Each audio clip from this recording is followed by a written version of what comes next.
listening to the Astral Hour. I'm your host, Astral Meadow. Join me as we take a glimpse into the mysterious.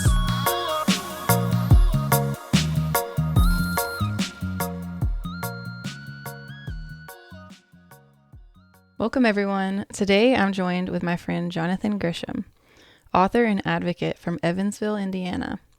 Raised within the independent fundamental Baptist church, his experiences have led him on a profound journey of spiritual and emotional deconstruction. His book, Growing Up Independent Baptist, serves as both a personal narrative and a broader critique of the IFB movement, aiming to illuminate the systematic issues within and support those who seek healing from religious trauma. Welcome to the show. Oh, thanks for having me. Thank you for coming out and sharing your work with us. It has been a long journey, and I'm very excited to be here and share, maybe help somebody, or even, enlighten somebody on, and maybe they can help somebody else. Right. And this topic, it kind of is in the air right now of just like kind of cults. We have Saturn and Pisces going on, and I think it's sort of reconstructing some of these spiritual communities in, maybe a more positive way by the end of the transit, like bringing out certain, unhealthy themes or stuff like that. But I'm noticing the word cult coming up a lot in the past year.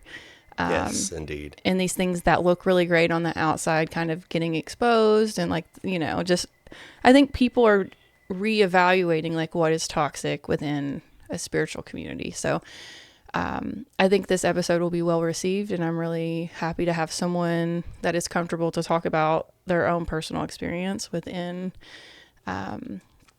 this area. So for those who don't know you, can you share a little bit of background about yourself and your spiritual journey with us? Yes, most definitely. So I just kind of want to preface this with, I do have Christian beliefs. I still consider myself a Christian. However, though, I very much respect everyone else's belief. My belief is not your belief. My journey is not your journey. And everyone has their own journey. That can't be forced upon you. And you have to find your way. And my way is not your way, or it could be. Mm-hmm. So I just want to preface that I will be addressing things from a Christian perspective, but I also would like to let everybody know that I have the utmost respect for every religion and belief that's out there, as long as it's not violent. Right. So I was born into the IFB. For those who don't know, that stands for the Independent Fundamental Baptists. The best kind of comparison that you would probably know would be Westboro Baptist Church. Oh. Now, we did not picket funerals. But we secretly applauded them. They would get up there and be like, oh, on the news, they were at this thing, good for them, this wicked abomination that's going on in our country, and, so on and so forth. And so that's kind of what I was born into. And so I was homeschooled till about third grade, and then I was put into church school, which was, I don't remember how many people were there, but when I finally graduated, it was me and the pastor's grandson who was the graduating class. Right. So very small Christian school, echo chamber, whatever the pastor preaches is what was taught in the school and taught in the chapel that we had every day. And, Bible class was mandatory, which is never good. It's never bad to study religion, right. But whenever you're being forced to interpret everything in a narrow worldview, and let's just say I read A, B, and C, but you said ADC or ACB or something like that, right. And I said, well, why did you say it that way? Immediately you're questioning authority. Right. So that's there. I moved to Knoxville, Tennessee, back in 2008 to go to Crown College. That's in Powell. If you're familiar with the Knoxville area, it's part of Temple Baptist Church under the late Clarence Sexton. He passed away recently. I'm not really sure who took over the church at that point. A lot of my story has to do with the fact that I am gay. So at that point, I was really seeing that our worldviews did not, my worldview, the college worldview, my parents' worldview, they did not mesh whatsoever. I was miserable, and of course, when you don't know anything but a certain way, you don't know how to leave. You don't know how to get out. You don't know how to act. Like, how do I act in a social setting that's not church?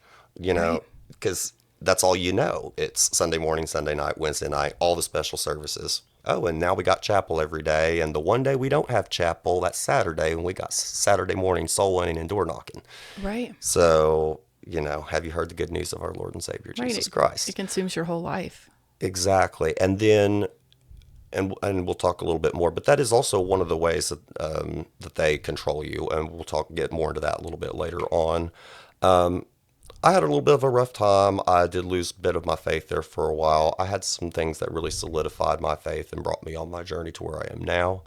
And then sometime back in, I was like 25, 26, so this I would have been like 2015, 2016.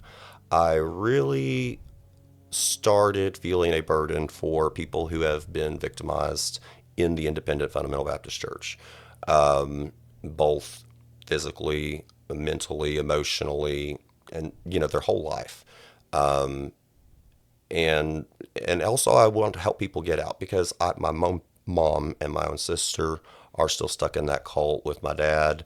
We'll talk a little bit more about him later. He's a piece of work, but I started an entity called Stop Pastoral Abuse. It started out as just a plain old Facebook page where I would make, little self-help things and, stuff that meant something to me. If I came across a meme that spoke to me, I would share it. Or, if I came across a quote from a book I was reading, I would share it. Or, stuff like just little things. And then that kind of worked its way into a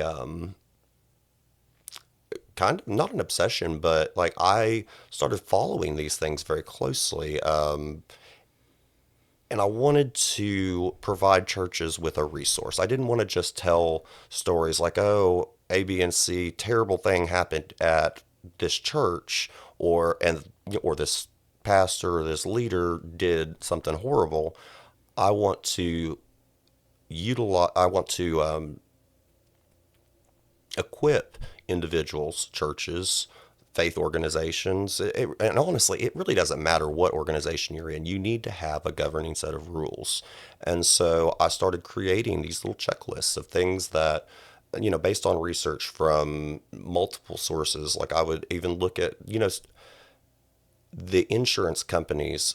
There's a clause in some of these insurance companies for churches that exclude SA. And so, like and that's just not the Independent Baptist. That's all religious groups as a whole. Hmm. Catholics included, because I know they had their huge, that kind of what started the whole awareness of abuse within churches. Right. And so with that, I just and I put it all for free in PDFs. You can print it. I didn't say don't make copies or anything like that. I just put it all up there and I said, please use this. I want you to improve your faith community. I want it to be a safe place, Hmm. because if that's where you choose to go, it's not my place to tell you that your belief is wrong. And so if you still want to be in that mindset, you at least deserve a place that's safe, that you are not going to be manipulated, molested, or any horrible things Right. that go on in these places. So that's kind of where I'm at now. I wrote a kind of a cursory book outlining my experiences. I was still going through therapy. I still had a lot of trauma that I hadn't dealt with, so it was very short, very disjointed. And over the course of the past year or so, I eventually rewrote that, and it became a full length book. And I don't make hardly anything off of it. I priced it literally at the lowest Amazon would let me price it. I just really want the information out there. I'm not in this for gain. That's kind of where I want. I just want the information to be out there and people to be aware. Awareness is key to everything. If you're aware of something, you can avoid it. You can also make a difference by my friend is going to go, hey, I've heard about this. Check this out. And ask questions. Always have a questioning mind. And that's kind of where I came from. And, I'm an inquisitive person, and that was suppressed so much in me. And now that I'm out, I had so many questions. I read and I read and I read. And one could say I prayed and prayed and begged and pleaded, and and everything has been fantastic. Like, I have obviously still have a huge amount of work to do on myself, as we all continuously are improving. But that's kind of where I am today. Like, I couldn't be happier with how things have turned out. Yes, it sucked at the time, but we're going strong. Right. I really love how you created the content or the information that you needed at the time. And so you saw that it wasn't out there. And so you're like, okay, well, I guess I'm going to make this platform or this space or write this book because this is what would have probably helped me. And I've now went through this journey, and now I want to make sure that if other people are seeking something similar, that they'll be able to find Absolutely. like-minded people, because it's not just you, and it's actually, kind of eerily common. If you look at Google and start to find these communities, you're like, holy crap, this is not good. And so it's good to have safe spaces for people to share their stories and to know that they're not alone, and then also maybe to help others recognize these red flags and things like that. So let's go on to talk about what are cults. What do you consider the defining characteristic of a cult, and kind of just do a little deep dive into that. Yeah, absolutely. So, I highly recommend Dr. Hassan's book on cults. He runs the International Cultic Society, basically studying cults. And he made a kind of a 4 flashcard test. Extreme ideological manipulation, authoritarian leadership, exploitation. Those are those kind of things. So they use control mechanisms. They use all kinds of things. So, to me, a cult is anything where one person's word is law. And regardless of if that is abusive or not, when one person has the power, we're all human. Humans err, and a lot of times power goes to people's head. I mean, just look at people in our everyday workforce who get promoted to a management position. They all of a sudden get a power complex. Well, just think about somebody who's in a spiritual position, and they have a group of people that there is essentially a captive audience for them, listening to what they have to say week in, week out. And that person, and the environment that the IFB goes. You don't go to the Southern Baptist Church because an artist is there, and singing, or you don't go to CS, but you don't do that. You stay in our church if it doesn't happen at our church, or a like-minded church that we as a church are going to go to, like my pastor's going to go. So going back to the church and the college that I got kicked out, my pastor would come down to this church and this college and would sometimes speak at their meetings, be a part of their meetings and stuff like that. So So it's it like they was were affiliated to a certain extent. they were affiliated but separate. And so that's kind of the misnomer that you get there. They always say we're independent, we're independent. But then when you start looking at it, like, where do they get the recommendations? So something goes wrong or somebody's moving. Oh, Pastor so and so that I know that I met at this conference, you want to hire this guy? He's great. Or, sometimes it's even worse where they're shuffling around somebody who's done something bad and they want to get him out before it's found out, Right. which I've got a few examples of those that we'll get into later again. So, in my particular instance, my church had a lot of rules. We did not believe that drums were allowed in music, and that goes back to a really racist concept that they taught, and they still do teach.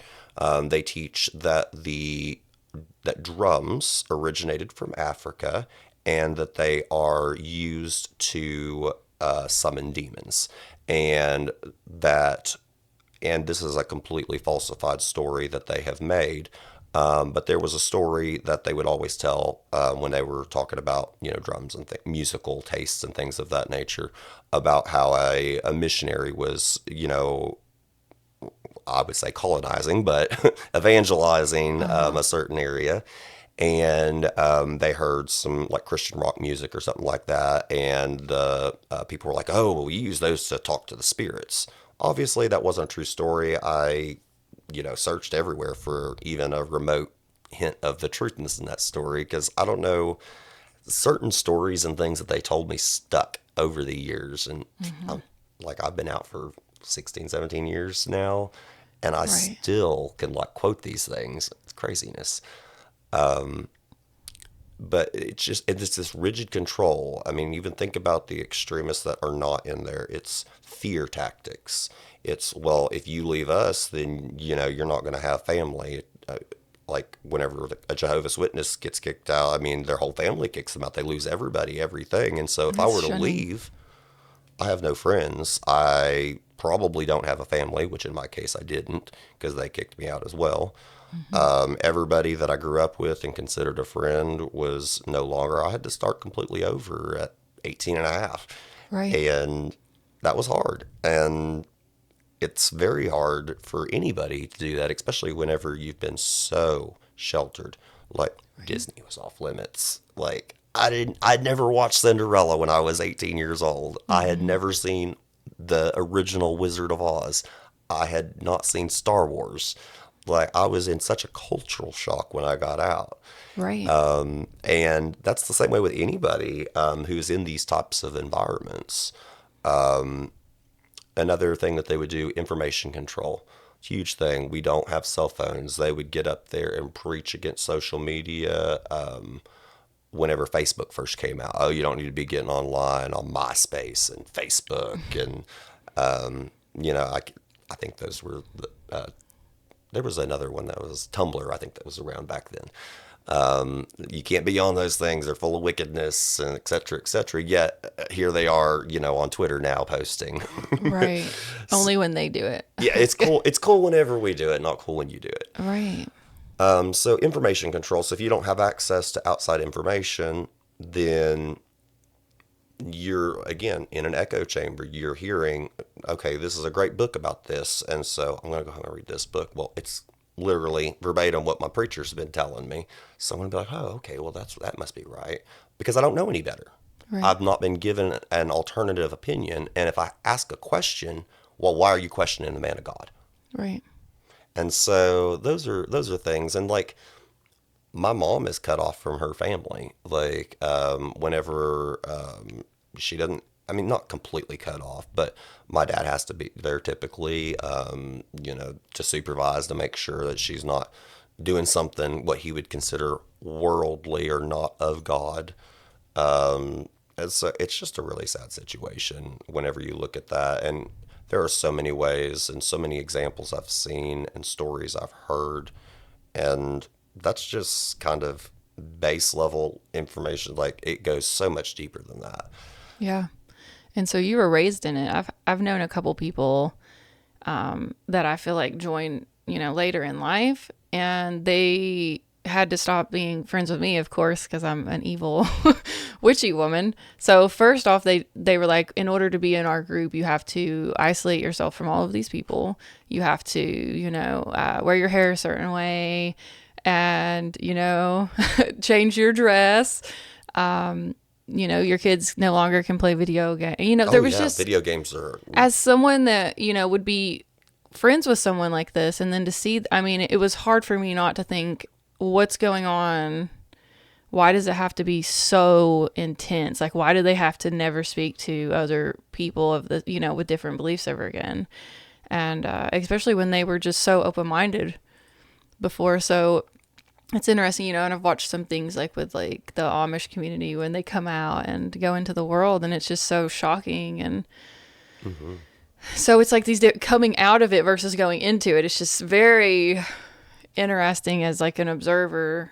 And it's just like, you can't, I'm not going to try to change someone's mind, but it's a little scary, when the person you love starts to, it's like they're reciting they're repeating the same thing. They're all using the same language. And Right. I'm like, oh, well, now that word's a red flag for me. So thank you for that. But, I think it is an issue when you tell someone that they can no longer have any of the qualities that they originally had, and that every person they ever met, no matter how loving they were, is now evil if they're not a part of this organization. So that's, to me, that I probably wouldn't have gotten past that threshold of getting initiated Right. into the cult, because I would be like, no, these people love me. I don't care that, they don't practice this. And that's another way they get you in. So there's only two ways that I've ever observed somebody coming into the cult. Right. We did, because, people, whenever they are in desperate times, desperate measures, and so they trade out one problem for a new problem. And so we reached out to a lot of people who were, struggling with addiction, and they would come to the church. Right. We would reach out to people in prison or in jail, and I know it's kind of a joke about jail Jesus, but that's kind of what it was. They're vulnerable. They're vulnerable, and that's where we targeted. Right. Or something traumatic happened in life, a divorce, somebody passed away, and all of a sudden they go from one extreme to another extreme, instead of being like, okay, what's a good middle ground? And when you're in the throes of emotion, when you're in the throes of a bad situation, you're going to make irrational decisions. Nobody's perfect in those kind of situations. But to put yourself in, and so when you're in those situations where they're trying to draw you in, they're calling you, they're checking on you. Hey, well, we're gonna have some of the church ladies come over and bring you a casserole. Or Right. yeah, and so there's a term for that. It's called love bombing. And Yes. yes. So they shower you with all this attention and make you feel so special, and then let's just say, somebody saw you wearing pants or shorts, or maybe you went to the community swimming pool and was wearing a two-piece. Right. Well, now that gets reported back to the church, and all of a sudden, all of this stops, Yeah. and The shunning stuff starts. and you start being shunned. Well, now you've isolated yourself from your friends. You've now ingrained yourself in that church because, oh my gosh, they were so nice, they were so sweet, they were so caring. But the moment I stepped out of line, it was over. Right. So that's just another way that they do horrible things. Right. And it's in the church, but, as someone who's mostly estranged from my bloodline, just based on asking certain questions and saying, this is a toxic cycle, this needs to be worked on. And instead of working on it, they just were like, well, we'll never talk to her again because she's now picked up on this pattern. She's not going to hold our secrets. She's not trustworthy. She's not going to, it's just so now I don't have any family now. So I had to create my own Same. community, but it was really hard. There was a couple years of my life where I felt really alone, and I couldn't imagine. I feel like it's probably similar coming out of some of these, because it's like a family. A church community is like a family. And when you get shunned and no one tells you happy birthday anymore, there's no holidays, someone you love dies, no one calls, you have a baby, shower. Nobody's there to bring you diapers Yeah. or bring you a freaking casserole. Right. And there was a time where I was like, maybe I made the wrong choice. But, after lots of therapy and working through it, I'm like, I absolutely would rather be free and be able to have my own thoughts and be able to work through, generational trauma instead of just repeating these things that are obviously dysfunctional. But, when I told them I was going to therapy, that was a really big red flag for them. They were like, we don't do therapy. We don't tell our family secrets, and I'm like, it's a therapy. It's private. But they were like, oh, HIPAA. they filled her head, with all this stuff. And they're the reason it was similar to being, because they're restricting access to stuff. And I'm like, this is crazy. This is just, you're my family. We're supposed to have Christmas together. I don't understand.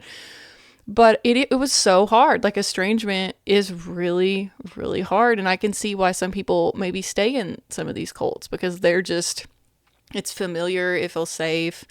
Their kids have friends. And even if you're unhappy, you don't know anything else.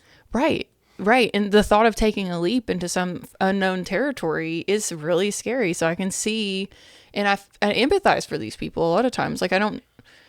I try not to judge them because I couldn't possibly understand, how it would be being born into this kind of thing and just not knowing anything else.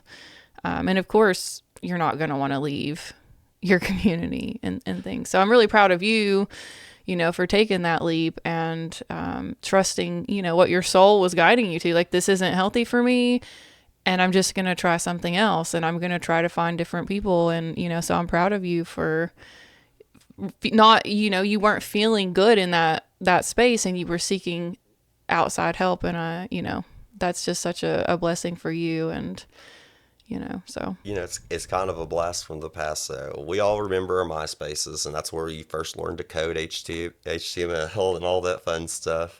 And so that's kind of where I first got my first taste of the outside world was I made a MySpace account. And that was the first rule I broke at college. Right. And then, and obviously, I know MySpace is still around, but it's nothing as cool as it used to be. Just bring back the old MySpace and get rid of all these other things. I want to customize my profile again. Right. I do miss MySpace. It's like a porn site now these days, like all these weird advertisements. I'm like, Right. what happened? I tried to log in one day and I was like scared. I was like, I guess we're done here. So let me get my pictures off of here and delete my profile. Yes. And we're just going to delete those pictures too. Right. Yeah. Actually, I didn't need to go back to the past. But I mean, honestly, I even go back and look at what I looked like at 18 when I was still in college, and 19 whenever I was still struggling with my faith. And I guess this would be a good time to talk about a little bit of where I struggled with my faith, because you did mention that. I completely lost my faith. I said, there's not a God who is out there who would allow all of these horrible things to happen to me. So I still to this day have no idea how the college found out that I was gay. Right. No idea. I was very careful about it. And it wasn't like I was going out and being a slut or, being any kind of open about it. Like, I was talking to one person, being very discreet about everything, because I'm a very passive person. I don't like confrontation. And I just remember I got called into the dean's office, and they started asking very, very personal questions about my sexual experiences. Am I still a virgin? Am I, have I ever done this? Have I ever done that? Like, specifics. And I'm like, well, first of all, WTF. Right. And second of all, you guys don't give a sex education, so you're fishing for information. So if I don't have a sex education, I wouldn't know what any of these things are. So you obviously know something's going on. And at that point, they kicked me out. There was no going back from that. And then I didn't know what to do. I didn't have a place to go. I lived in the dorms. And so they obviously called my pastor back in Indiana and my parents. My dad called me and said, come back up here and we'll talk it out. And I didn't know what else to do. So drove 5.5 hours that night back up to Indiana. My dad actually skipped the Wednesday night service, which I've never known him to do, to wait for me to get there. Mom got back at one point, and they just kind of went back and forth and back and forth. And it went from religious coercion, you've been taught this, you know this, why are you doing this? And I'm like, I've known since I was 10 or 12. Do you not remember me sneaking on my AOL and looking up stuff online? Right. I was trying to hide the beep, beep, beep as it dialed up, making sure y'all weren't trying to use the phone. I was a sneaky little kid. But well, you have to be. Exactly. So it encourages secrecy, because if you get caught, then you get excommunicated. So right. I remember I said I liked Harry Potter one time because I had seen a commercial or something for it. And I said, I got whipped.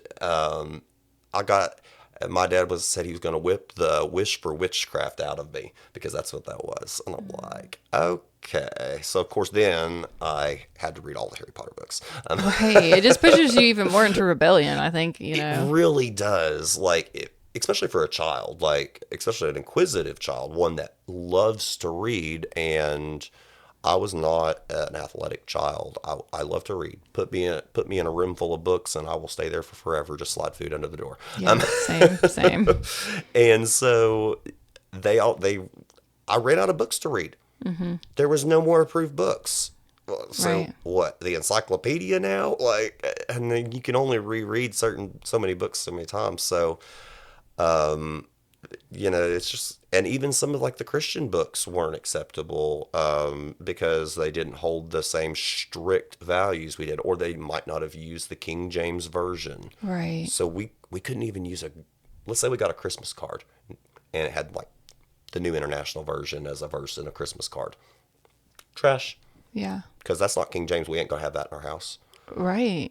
And that's inviting the devil. And I remember one year we couldn't even talk about Santa. That was Satan Claus. And it wasn't Christmas, it was Jesus' birthday.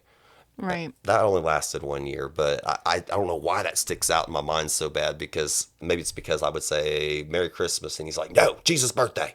And oh gosh, it was craziness. But whenever they kicked me out, I came back to Tennessee because obviously the church had kicked me out up there. I didn't know anybody else out there. I'd made a couple of outside of church friends, so this was the best place for me because I at least knew a couple of people. Right. I called them on my way back down. One of my friends was like, "You can crash on my couch," and so once I got back, I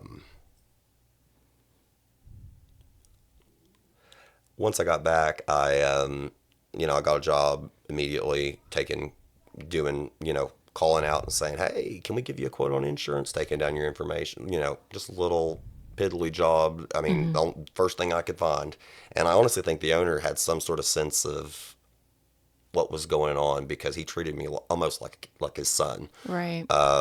He would be super helpful. Like if my bills were coming due, he, help me out with, my check and stuff like that. He was an awesome person. And I was really struggling with my faith at that time because I was still going back to, why would God let all these horrible things? Why would my parents say these horrible things? Why would the church say these horrible things to me? And then just like, well, if you aren't going to do what we say, bye. Right. And so I really struggled. And financially, emotionally, like I struggled, period. Mm-hmm. And I remember I had pretty much given up. I mean, it was still kind of one of those subconscious things that you do to say a prayer. And I remember I was going to get ready. I had $11 in my bank account, and I was getting ready to overdraft my account on purpose so I would have food for the week. And a lady who I've never met before, I was at the Walmart closest to the college campus. Mm-hmm. A lady was behind me, and she tapped me on the shoulder, and she said, "I know you don't know me. God told me to pay for your groceries." And Wow. I just froze because I was sitting in there going like, I really can't afford these groceries. I also need gas to get to and from work, but I got to eat. Right. And I'm just like, I need some help. Like, I'm just throwing this out into the universe, like, please help me. And that little tap on my shoulder, and now I had to deconstruct and tear down everything that I had learned. But I was able to rebuild. Right. And one of the cool things, and that I love that you do, is that you talk about, times of rebirth and times of loss and times of growth. And I mean, yes, you're going to struggle, but just keep pushing through it. Like Right. my story is so mild compared to so many others. There's a really great documentary. If you have HBO Max, there's a show called, it's 4 episodes, and I'm going to go ahead and give you all the trigger warnings because it doesn't shy away from the details, but Mm-hmm. it's very enlightening. Talking about abuse. It's called Let Us Pray, Prui. And that's a 4 episode documentary. They also did a really good one on the Duggar family. I think that might have been on HBO as well, or maybe that was Amazon. I can't. Shiny Happy People. That was Amazon. Okay. Both of those, and what's really funny if you watch those, every single quote man of God that was in those documentaries, I have either had in my house growing up, and of course we couldn't go to any restaurant that served liquor, so we had what we I guess down here it's a Golden Corral. We had an Old Country buffet. So we had Cracker Barrel, Old Country buffet, and Steak and Shake. Wow. And I guess now that Cracker Barrel's serving beer, that one's off the table now. Right. I was just thinking I was really like, y'all just killed Sunday crowds. right. The 1% of your audience that came here for the dumplings. Right. And so, like, and my dad, of course, is super vain and trying to, get into all this kind of stuff. And so he's, hey, you want to join in the pastor, taking the visiting minister out. And so, like, you got the people of the Institute for the ILBP. I forget what the acronym stand for, that the Duggars followed. And I'm sure we're all, high profile case, we all know what happened with them. And then the Let Us Pray, they were talking mainly about a big church up in Indiana. It was called First Baptist Church of Hammond, Indiana. So one of the largest in the United States of that particular group of Baptists.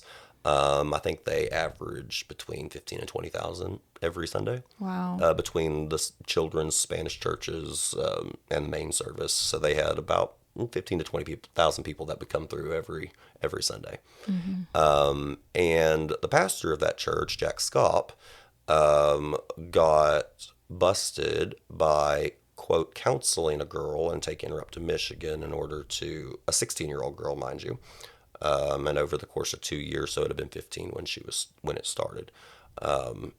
And he just got out of federal prison for all of that kind of stuff. Right. And now he is advising. He can't be in an official pastoral role or anything like that, but he's at a church. They don't care. Right. As long as he goes by all the rules, I guess. But that's overlooked. Overlooked. And you have a problem with it? Well, move on down the street.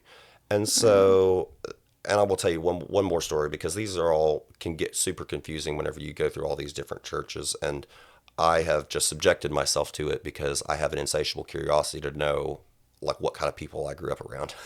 Right. And so, so for example, there is a church out in California. There's two churches out in California. And then there was my church at home. So there was one church out in California.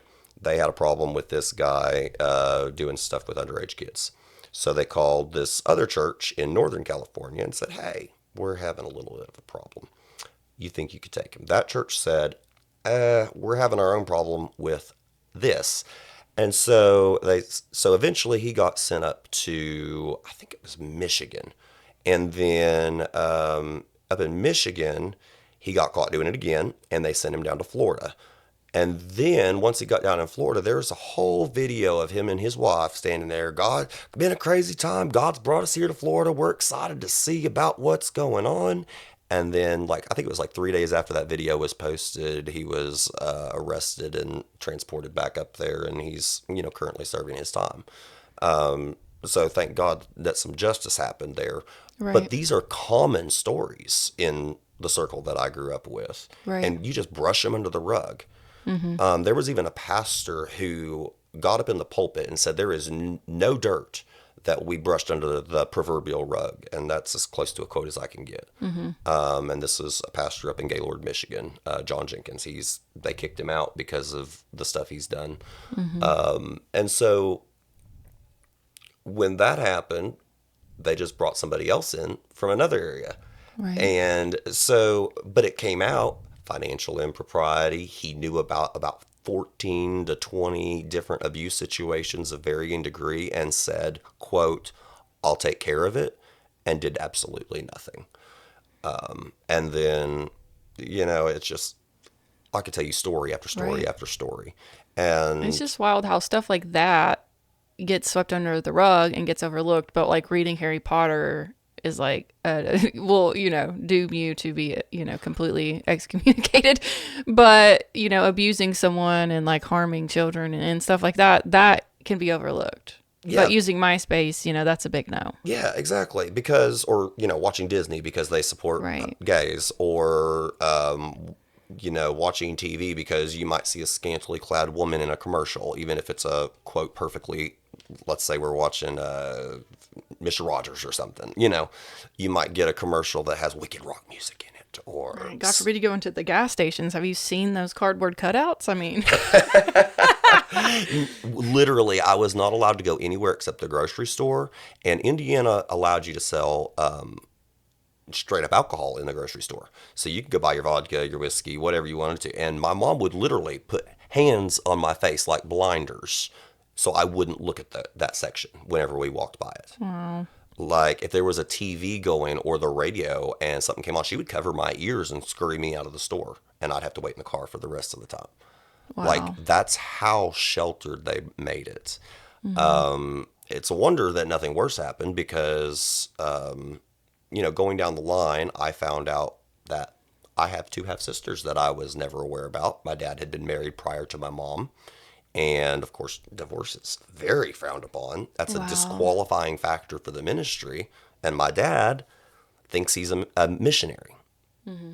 And so, come to find out, so I started talking to my half sisters, and like I didn't know they existed. So I'm, kind of leery at first.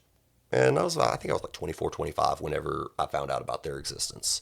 And so I started talking, and like things started falling into place, like little questions, like the reason why my dad would never tell me how old he was, or his date of birth, and I'm real private about that information. Blah, blah, blah. Mm-hmm. No, come to find out, he didn't want anybody searching his name, and he went by Rick, but his real name is Patrick. Mm-hmm. So he started out in Idaho. No, I'm sorry. He started out in Washington, and then proceeded to do unspeakable things to both of my half sisters. And then the kids, of course, got taken away. He got I think it was 6 months of work release because he was I think it was the Coast Guard at that point in time. And my granddad pulled some strings because he was a bird colonel in the Air Force.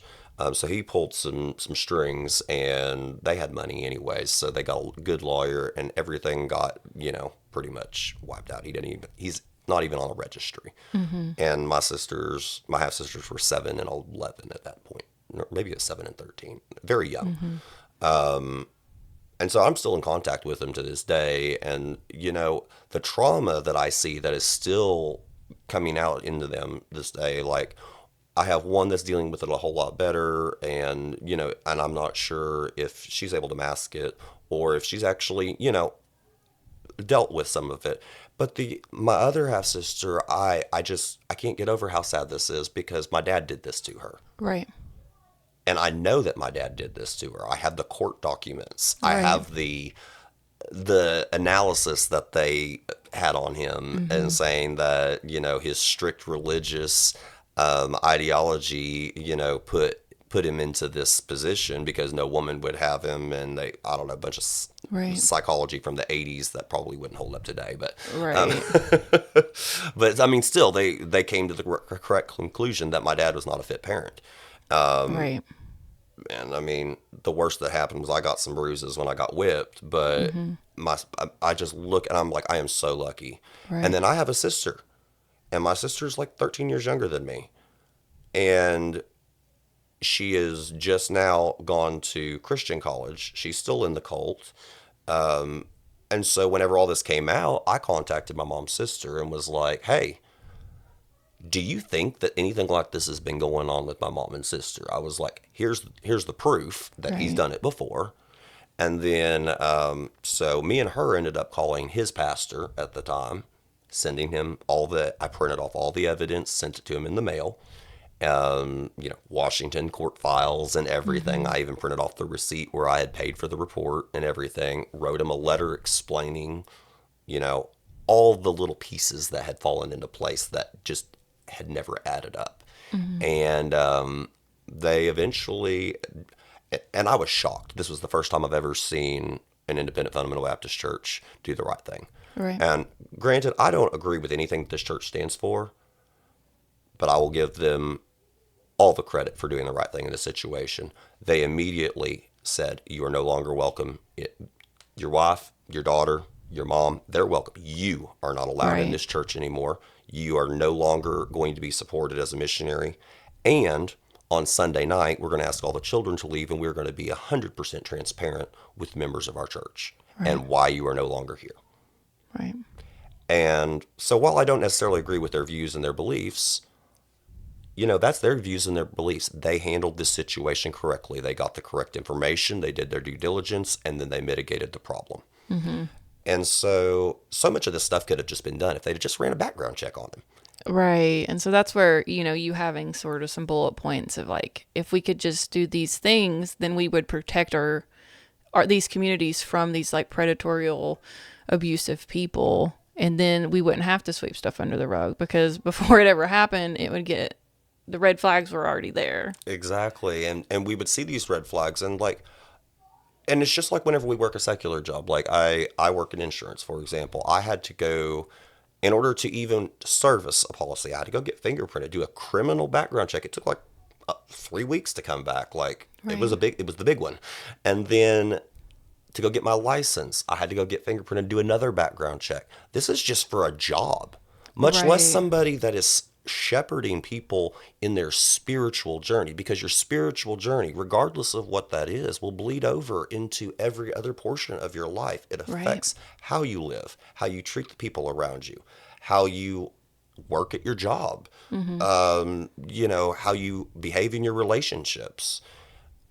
It is just such a mindset that has to be changed, or can change based upon where you choose to put your religious beliefs at, Right. or your spiritual beliefs.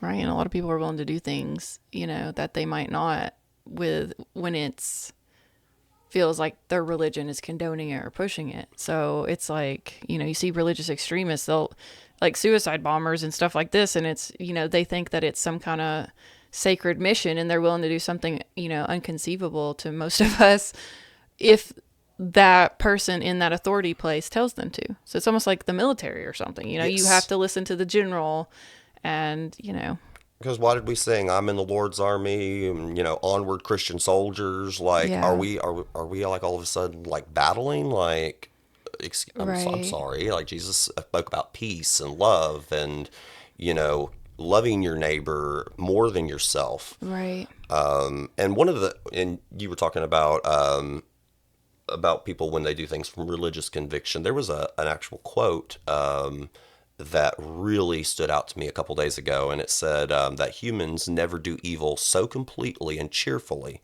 as when they do it from a religious conviction. Right. And we look at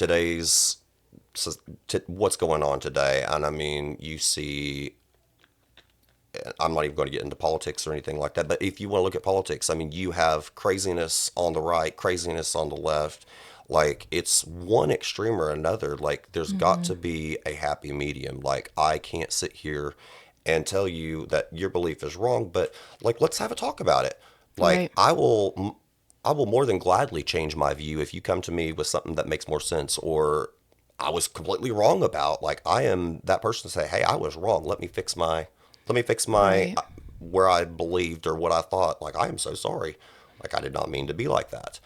And I think that's where a lot of people get tripped up. We aren't humble enough to admit that we are human and make mistakes. Right. And especially those people who are in power or think they are in power. Mm-hmm. Because as I believe it, I don't think any of them are getting to the other side. And if Right. they are getting to the other side, it's not where they think they're Right. No, going. I mean, they can't even uphold their own rules. So, I mean, according to their own rules, they're not getting there. It's not our judgment. It's just like they have rules that they're not following. I don't know what they think. Right. And not to be super biblical, but the Bible specifically says, and I think, and this is the words of Jesus. So Right. even if you don't believe like Paul and, all the other kind of stuff, Jesus said that if you would harm a child, it's better that a millstone be hanged around your neck and you be thrown into the sea than to Right. harm one of the most innocent. Right. And you look at the most evil thing you can think of. What is the most evil thing you can think of? It's corruption of innocence. Right. Whatever that act may be, it's a corruption of innocence. That's what evil to me is. And that is exactly what's going on. Corruption of innocence. You don't know any better. You're taking innocence away. And Right. that's just awful. And then, someone like you who's raised in it and you basically got this stuff memorized and you are a follower of Jesus and you see the positive attributes of what Jesus has to offer. And he's saying these very, and that's why I think sometimes people stick to it so much, because they're like, well, Jesus is a good person. But then when you start to see the hypocrisy and you're like, well, this is actually the opposite. And then you're not allowed to question it. But it's like you're actually being more devoted than they are to following what Jesus said. And so it's really hard, I run into this all the time. When I was a child, I loved Jesus' story. I mean, he's, to me, an avatar. He's, definitely a great example to what, a good person looks like. And I think anyone that followed his path, if they, did it in a similar way, would probably be a really beautiful person. And Absolutely. I couldn't imagine you hating them because they love everybody. Exactly. So, but it's frustrating when I try to, mimic some of those qualities of like service, love, openness, and accepting everyone. In a lot of these churches, I would be burned at stake right now. Right. Yes. And I'm like, it's so frustrating because I'm like an all-inclusive person. I'm like, I'm doing it right. But because I'm inclusive, I don't fit into any spiritual community because I will not choose one particular path that tells me that I can't love everybody. And so it makes me like this pagan witch to say that we're all the same, to a certain extent. We all deserve rights. We're all beautiful. And so I've had to just create my own path fully because I can't fully subscribe to a specific. I can't. And it's because I think there's beauty and corruption in almost all of the paths. So of course I'm going to take what feels right for me and create my own spiritual identity is basically what I've done. And I think that in particular is a fantastic way of doing things because your heart's going to lead you not on emotions necessarily. It's going to lead you in the place where you eventually want to be. Your heart knows where you need to be. You may be clouded with emotions, feelings, trauma, which is where the therapy, and hopefully not, but maybe even legal counsel, if it's a bad enough situation, would be a very good thing to have. And then, you're going to start finding your own way.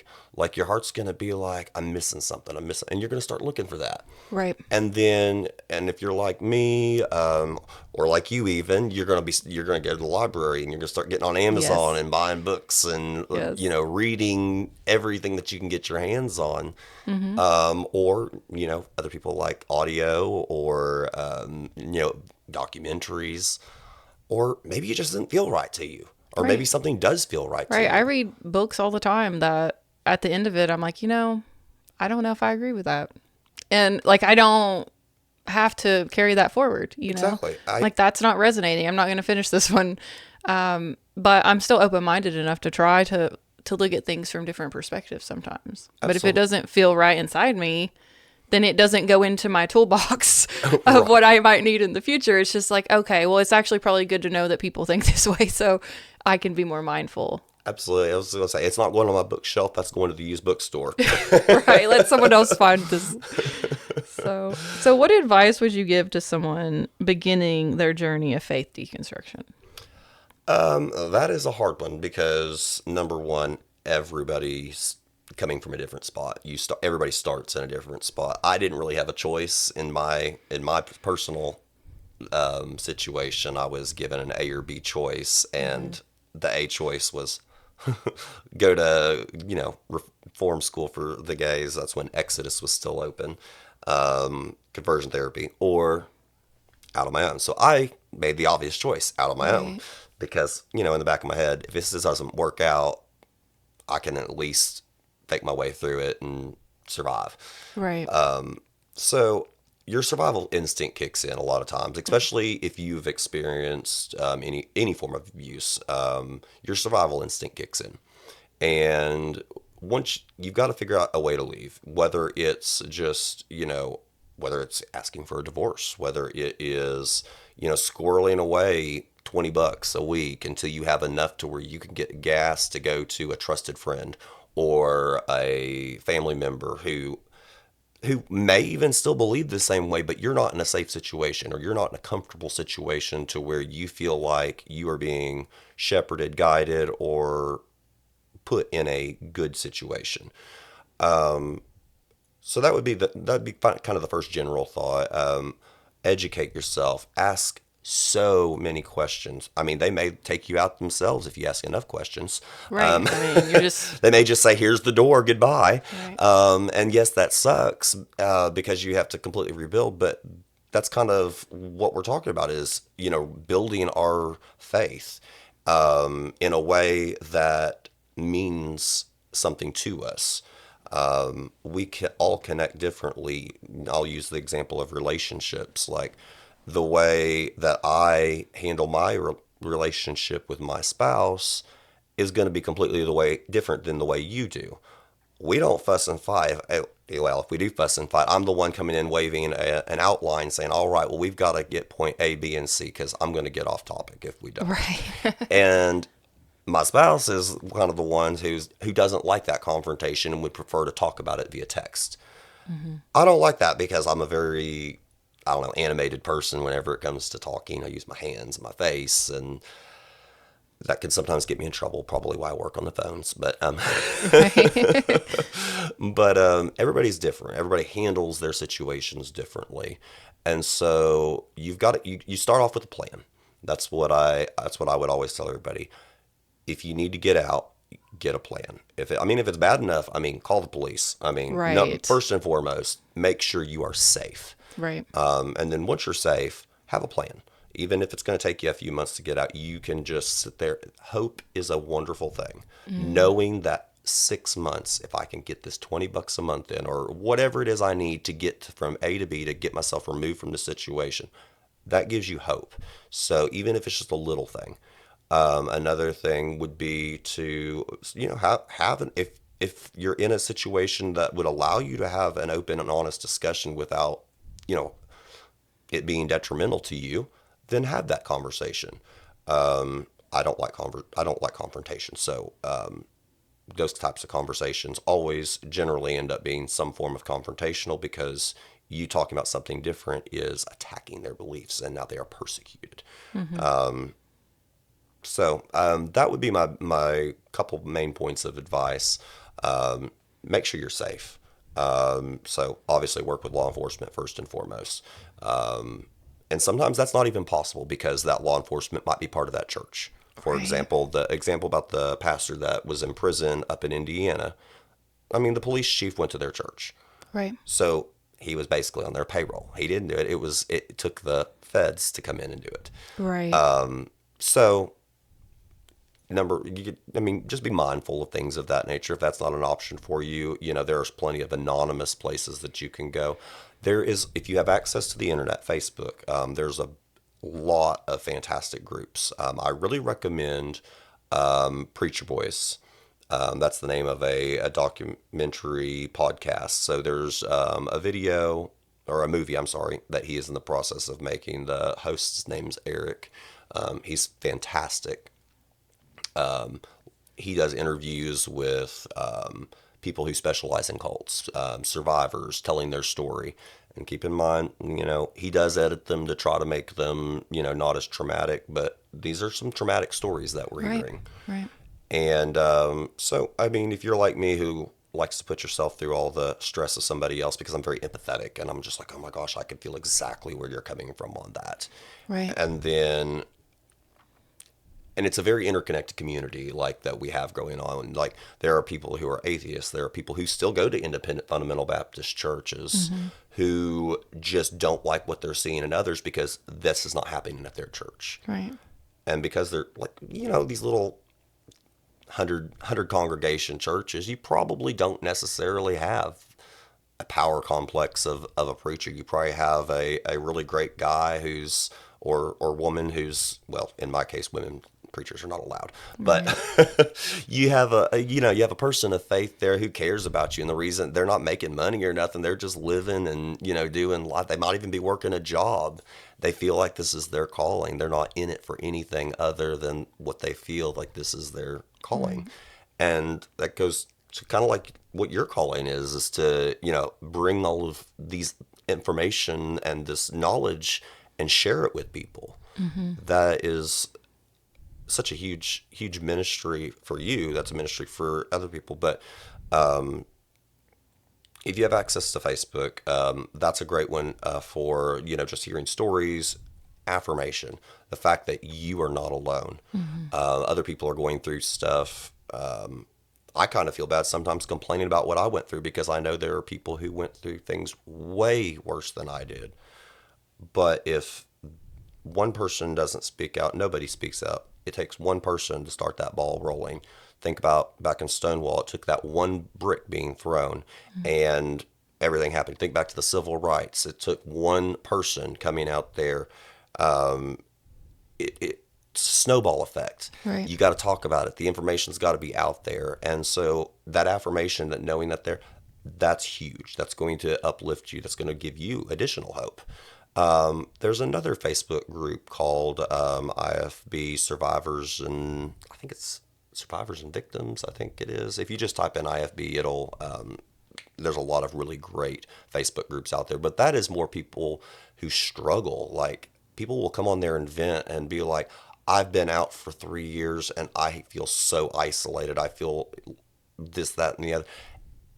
And I'll see 75 comments of different people on there being like, oh my gosh, you're in my thoughts, or where are you located? I'd love to meet up with you and chat about your experiences. Or, it's such a supportive community. And Like, I'll bring you a casserole with no strings attached. yes, like, you get a casserole and I ain't going to preach at you. Right. There you go. That's what we all really need from our community. I just want a casserole, guys.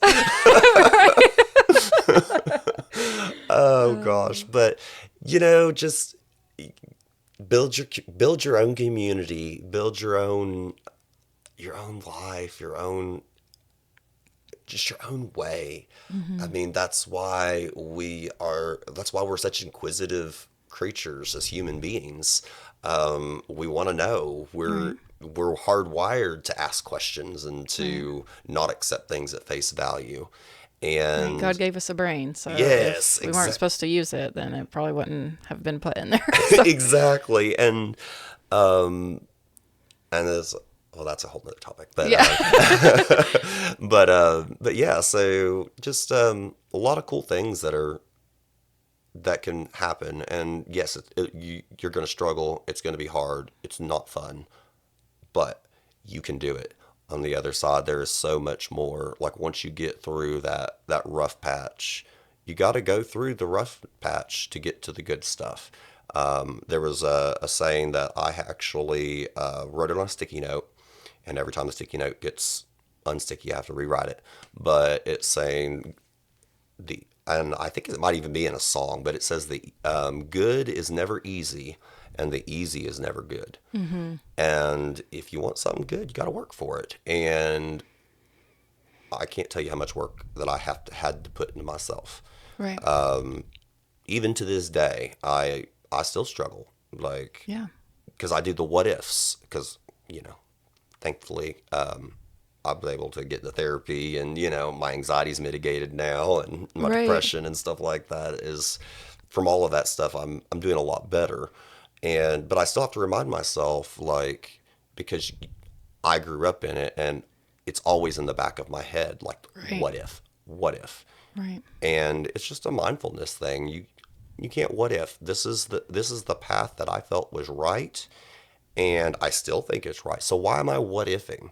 Mm-hmm. If I'm wrong, I'm wrong. If I'm right, I'm right. Like, Right. this is what feels right. This is what I believe. And so why am I sitting here self-sabotaging myself? Right. And I know that's a lot easier said than done to not do that, because especially if you have anxiety, depression, things just go Yeah. flying through your head for no reason, and you Yeah. can't stop it.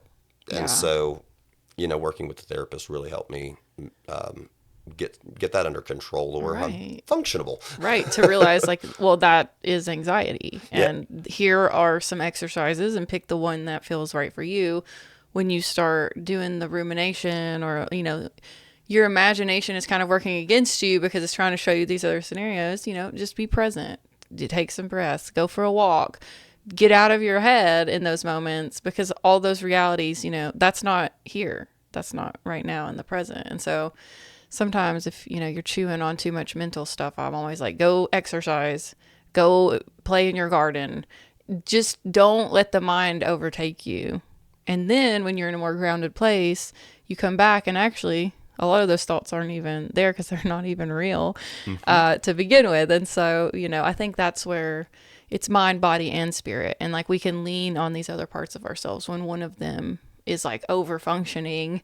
Well, maybe we need more physical. Maybe we need to pray or meditate or do something, for our spirit right now and get out of our head. Or maybe, we're too physical. Maybe we do need to go read a book and just spend some time in our thoughts. So, you have to kind of check in on where am I today and like what do I need in this moment to feel it balanced in that harmonious place. And that's one of the things I really like about your show, your podcast, and everything here is that like, and I haven't listened to every single episode because there's a few of them, but I've listened to several of them. Like whenever it's slow at work, I pop it onto my computer and I'll just listen to the background, because I'm going to be honest, I didn't know you did this until, like a year and a half ago. And I've known you for how long? A long time. Yeah. Like when I was first coming out of all of this. Yeah.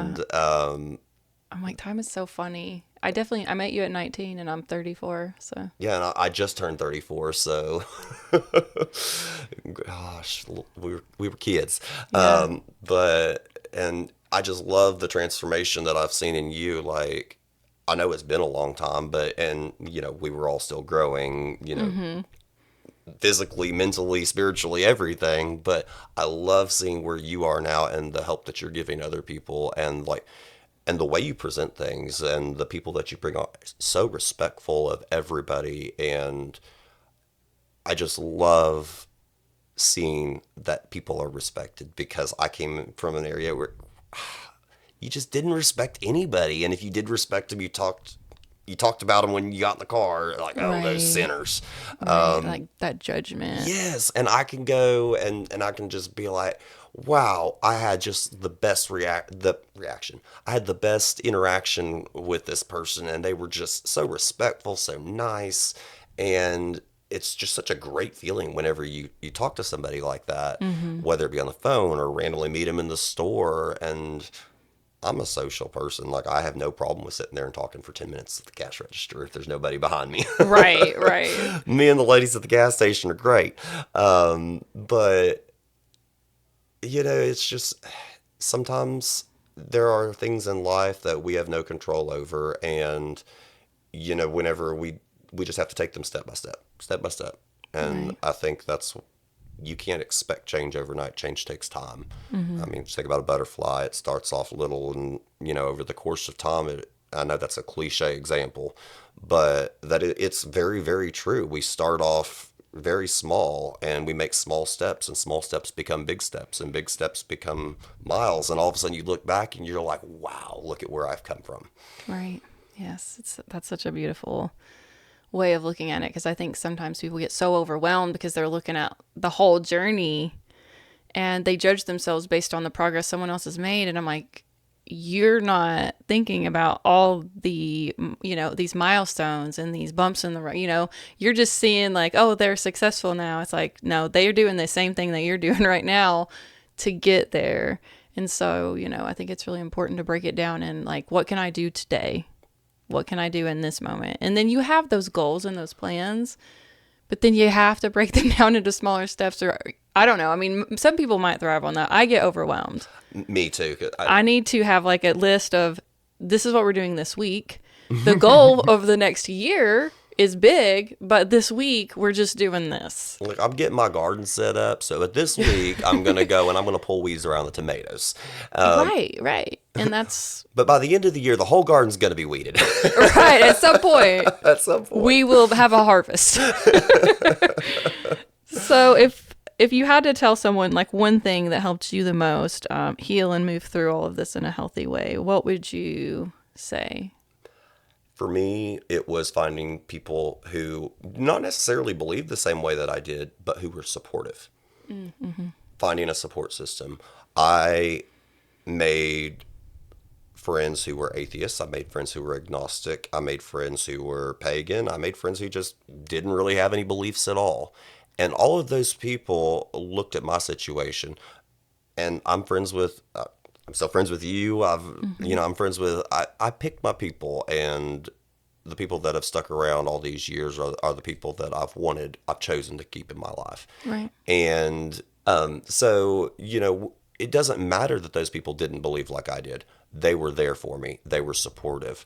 That if I was having a crisis, I could go hang out on their couch. And if I didn't feel like I could go home, I could stay on their couch. And not everybody's going to be able to find something like that. I had a weird situation where I already had a couple of friends outside of the cult.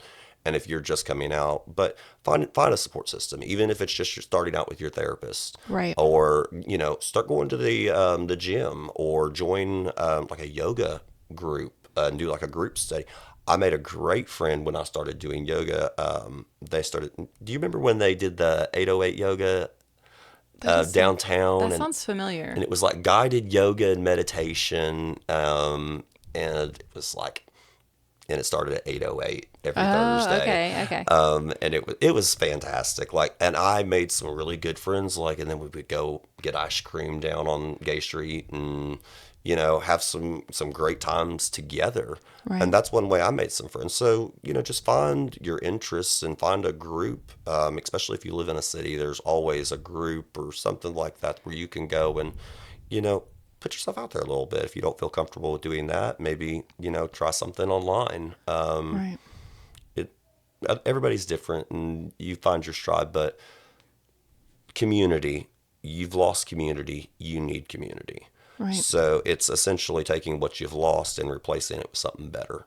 Thinking about, upgrading your house. I have a perfectly functional washer. It makes me mad because it jangles and screeches every time I use it. I'm going to get rid of that. That's not good for me. It hurts my ears. It's probably not very efficient. I'm going to get this new washer. Oh, it's quiet. It costs half the amount. I didn't do anything. I just got something that was better. Right. And that's a very simplified analogy, but you just got to find something that's better than what you had before.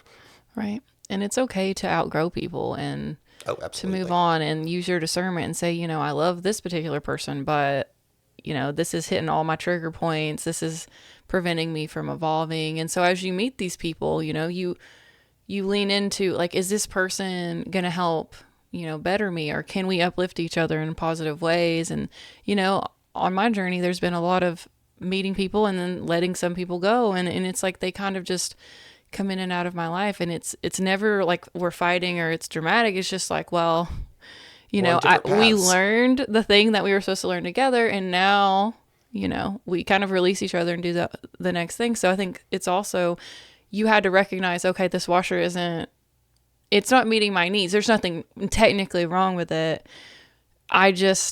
I'm seeking something, that's a little bit different, maybe a little more quiet, maybe a little bit more.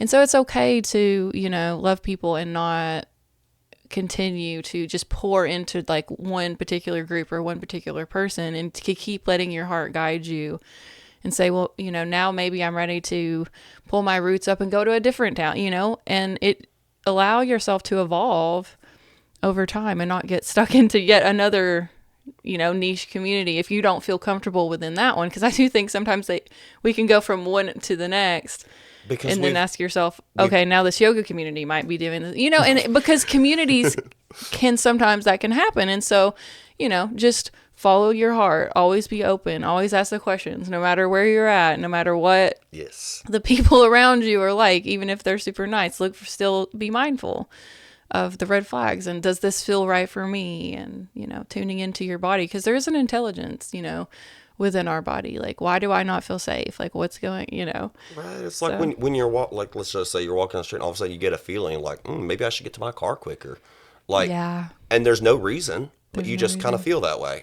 And it's intuition. It's your body telling you, we might be in danger. Right. Let's go. Let's move on a little bit. Let's get back to that car. Yes, I might be a little extreme. I went to. I was gonna go see the Donkeys, which is this pretty low key band. But I pulled in, had my ticket, and I was like, we cannot go. It felt like I just felt like there was some violence in the area, and I was like, I can't walk from my car. It was like in like maybe on Gay Street or something. there was something really off about this night. And, usually it's not that extreme, but I absolutely was like, if I go to this, something's going to happen. You got to trust your gut on those And things. so I didn't, based on not listening to that in the past. So, We now, learned. yes, now I'm like, there's a reason, and I'll just throw the $25 out. So, Right. And, I'd rather have my safety and my mental health all together than $24. Right, exactly. So for the people that would like to purchase your book or follow your work, how can they find you and keep up with you? So there's a couple of different ways. I don't do everything that is posted to this to the Stop Pastoral Abuse social medias and the website. You can go to stoppastoralabuse.org. You can type Stop Pastoral Abuse in both Twitter or X, Facebook. We don't do Instagram or anything like that. We just have those two. We try to just, we write articles on our website. We've created document after document for churches, for individuals on how to mitigate abuse to address the problem before it becomes a problem. So you can find all of that there. As far as the book that I wrote, Growing Up Independent Baptist, you can just search that on Amazon. There'll also be a link here. I'm sure that you'll put in the description where you can click on that. But if you can just type in my name, you might pop up John Grisham. I am not related. He writes a lot of cool books, but right. that is not me. Different genre. Different genre altogether. But if you type in there, Growing Up Independent Baptist, that it should pop up in there, and of course, or you could follow the link down below. But that would be a way you can get in touch with me. If you do send a message to the website or to one of the socials that is directed towards me, I will obviously get it because I do have access to all of those things as well. So you're more than welcome to reach out to me specifically if you would like to talk. Right. Well, thank you so much for sharing your story with us and your work. And I'm really, appreciative of people like you that extend that helping hand out to other people and create safe spaces for people to share these kind of stories. And it's really kind of you to take the time. And I know you've put a lot of work into it, and it is a labor of love. So, yeah. It's one of those things. There's a need, and there's not anybody filling that need. And it's also an awareness issue. And so, just providing the materials there. It's there now. So take it and please use it, or or just ignore it, and you might end up in a problem like all these other churches are. Or share it with people. Maybe you're not in the situation, but you stumble upon someone that is, and then now you have a resource to share with them. Exactly, and we just keep building on it. I actually just created one for people who do the bus ministry. And granted, like I keep going back to this, but I'm coming up with all this from a Christian perspective, and I know not all of our listeners here are following of the same faith, and that's perfectly fine. Well, thank you again for coming out. I really appreciate your time. Oh, yes, it was great catching up with you. It's been too long. We'll have to do it again. Absolutely. And thank you all for tuning in. Check us out next time on the Astral Hour.